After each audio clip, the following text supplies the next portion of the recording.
All right, let's get right into it. Take a look at this image. You see an elder offering this beautiful gift of warmth and light, and then you see a young person who seems, well, burdened by that very same gift. Today, we're diving into this paradox, how the absolute best of intentions can somehow create this heavy weight, and why the support between generations is just so much more complicated than it looks on the surface. You know, this quote right here, this is the key that unlocks this whole conversation. It just completely flips the script on that old, tired, lazy youth narrative. Instead of just judging, it asks us to have a little empathy, to think not just about what's being given, but why it's being given and what the real cost of all that giving might be for everyone. So, this isn't a story about any one person's failure. It's not about laziness or entitlement. What we're really looking at here is a systemic problem, what the source material calls a gentle yet heavy imbalance that quietly ends up shaping the lives of both young and old. This is all about understanding a struggle that's shared, not about trying to place blame. And the crucial point here is that this dynamic doesn't just pop up out of nowhere. It's not about individual choices. It's this complex web, you know? It connects cultural traditions with modern economic pressures, and it's all tangled up with these deep, unspoken psychological needs we all have, the need to give and the need to be needed. All of that weaves together to create this situation, often before anyone even realizes what's happening.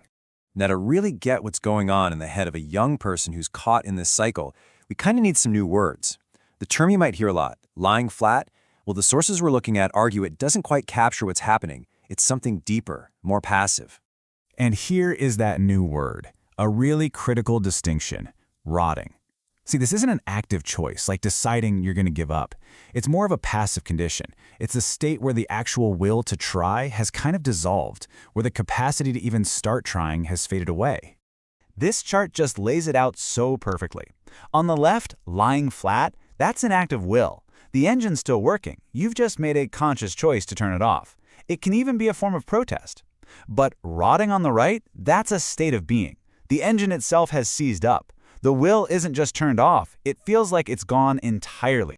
Think of it like a muscle that you just never use. The so-called muscles of effort start to atrophy from disuse. So it's not that a person won't try to get to a point where they feel deep down that they fundamentally can't.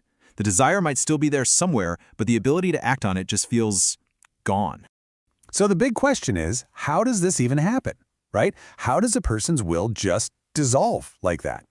Well, let's zoom out and look at the external system and see how this whole cycle gets started and keeps going, almost always with the very best of intentions. This really gets to the heart of the whole cycle. The core issue is when the speed of being given things is way faster than the speed of reaching out for them. When everything you could possibly need is provided before you even feel the need for it, that basic motivation to go after anything just starts to fade away. Effort is born from need, and in this situation, need never gets a chance to exist. And this chart just visualizes that gap perfectly. I mean, look at it. The speed of giving, that overwhelming supply of support is massive. It's way up there. But it completely outpaces the organic speed of seeking from the person themselves. And it's in that huge imbalance that those muscles of effort we talked about just start to weaken. And we have to remember, the reasons for this oversupply are really complex, and they almost always come from a good place. It's this powerful mix of genuine love, a sense of cultural duty, a way for elders to find and express their own value, and, let's be honest, that simple psychological good feeling that comes from providing for someone. All this makes the cycle incredibly hard to even see, let alone break. But here's the good news. This cycle can absolutely be broken. So let's look at the path forward for the younger generation. The sources call it a kind of self-rescue, a really conscious effort to rebuild what's been lost. The solution is all about intentionally driving your own stakes into the ground to build a solid internal foundation. So first, you have to create a little scarcity to feel that thirst again. Second, you have to face challenges. Seek out the wind and rain instead of hiding in the greenhouse. Third, reclaim your own choices. Ask yourself what you truly want. And finally, find a mission, something that comes from you that you are willing to strive for. And this is why creating that space, that little bit of need, is so incredibly important. Thirst gives you a direction to walk in. Seeking something is the very act that brings something new to life. It really is the engine of growth in creating yourself. But here's the thing. This isn't a one-sided journey. The role of parents and elders is just as critical, and frankly, it takes a massive amount of courage. It's about shifting the entire way you think about what love and support actually look like. This comparison is just so powerful. The old way is like providing a greenhouse. It's overprotective, it avoids all the hard stuff, and it creates dependency. The new way is to provide soil. Soil allows for struggle, which is what builds deep roots and fosters true independence. A greenhouse makes a seed that can't grow on its own, but good soil creates a tree that can stand tall all by itself. So this requires a really deep shift in what help even means. It's having the courage to step back not because you don't care, but precisely because you do. It's about understanding that sometimes the greatest gift you can possibly give someone is the space they need to become self-reliant, the chance for them to find out that they can, in fact, stand on their own 2 feet.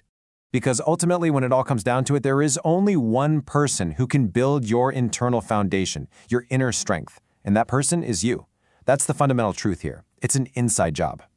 Other people can give you love and support and materials, but only you can do the actual building. And all of this leaves us with a really powerful question to reflect on, whether we're the one giving or the one receiving. Is our love and support creating that fertile ground for strength to grow? Or is it, with the absolute best intentions, accidentally turning that ground into mud where nothing can really take root? A really crucial thought to end on.